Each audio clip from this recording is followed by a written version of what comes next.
அனைவருக்கும் வணக்கம். நம்முடைய ஸ்கவுட் கைடு ஆக்டிவிட்டீஸை டிஎன்எம்எஸ் வெப்சைட்டில் எப்படி அப்லோட் பண்ணுறதுன்னு சொல்கிறேன். அப்படியே வாட்ச் பண்ணுங்கள்.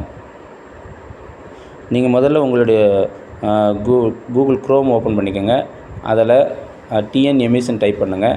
அதன் பிறகு எம்எஸ்ன்னு காட்டும், அதை கிளிக் பண்ணுங்கள். அதுக்கப்புறம் யூசர் நேம் பாஸ்வேர்டு கேட்கும். அதுக்கு உங்களுடைய ஸ்கூலுடைய யூசர் நேம் பாஸ்வேர்டு போடுங்க. நான் எங்களுடைய ஸ்கூலுடைய யூசர் நேம் பாஸ்வேர்டு நாங்கள் யூஸ் பண்ணுறேன். அந்த யூசர் நேம் பாஸ்வேர்டு போட்ட உடனே மேலே ஒரு 3 கோடு இருக்கும், அதை டச் பண்ணுங்கள்.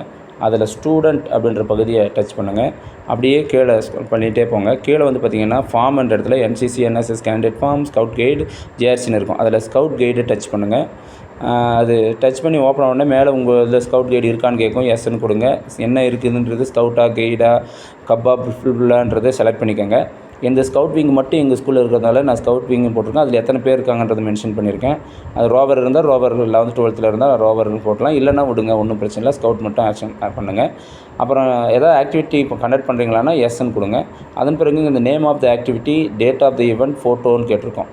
அதில் நேம் ஆஃப் த ஆக்டிவிட்டீஸு இங்கே பார்த்தீங்கன்னா இந்த இடத்துல ஒரு ப்ளஸ் சிம்பிள் இருக்கும். அதாவது முதல்ல நேம் ஆஃப் த ஆக்டிவிட்டினா என்ன ஆக்டிவிட்டி சொல்லி கொடுத்தீங்க. டேட் ஆஃப் த ஈவெண்ட்ன்ற இடத்துல நீங்கள் டேட்டை செலக்ட் பண்ணுங்கள். அதன் பிறகு புதுசாக அப்லோட் பண்ணணுன்னா ஒரு ப்ளஸ் சிம்பிள் இருக்கும், அதை கிளிக் பண்ணுங்கள். கிளிக் பண்ணிட்டு அந்த நேம் ஆஃப் த ஆக்டிவிட்டியும் டேட் ஆஃப் ஈவெண்ட் முடிச்சுட்டு சூஸ் ஃபைலை கிளிக் பண்ணிங்கன்னா அது எங்கே போகும்னா உங்களுடைய கேலரிக்கு போகும். கேலரிக்கு போயிட்டு நீங்கள் அந்த ஸ்டூடெண்ட்டுக்கு என்ன சொல்லி கொடுத்தீங்கன்றத ஒரு ஃபோட்டோவை வச்சுருந்து நீங்கள் அப்லோட் பண்ணுறீங்க அப்படின்னு சொன்னால் அந்த ஃபோட்டோவை செலக்ட் பண்ண உடனே, இப்போ நான் எக்ஸாம்பிள் ஒரு ஃபோட்டோவை செலக்ட் பண்ணுறேன்.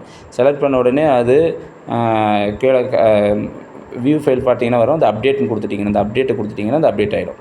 ஸோ நான் பார்த்திங்கன்னா இப்போ ராஜ் புரஸ்கார் டெஸ்ட் கேம்ப் போனது பாருங்கள், அங்கே அப்டேட் பண்ணியிருக்கேன். அதன் பிறகு இங்கே இண்டிபெண்டன்ஸ் டே ப்ரோக்ராமுக்கு நான் பண்ணேன், அதை அப்லோட் பண்ணியிருக்கேன். ஃபஸ்ட் எய்டு தியரி சொல்லிக் கொடுத்தேன், அதை அப்லோட் பண்ணியிருக்கேன். அதுக்கப்புறம் BP6 எக்ஸசைஸ் சொல்லிக் கொடுத்தேன், அப்லோட் பண்ணியிருக்கேன். ஸோ அந்த மாதிரி அப்லோட் பண்ணி வைங்க.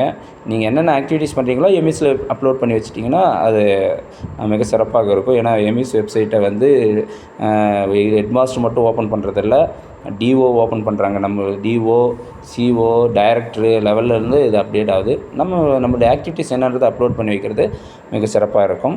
வாழ்த்துக்கள். எல்லா பள்ளியிலையுமே இது மாதிரி செஞ்சிங்கன்னா சிறப்பாக இருக்கும். செய்யுங்க. வாழ்த்துக்கள்.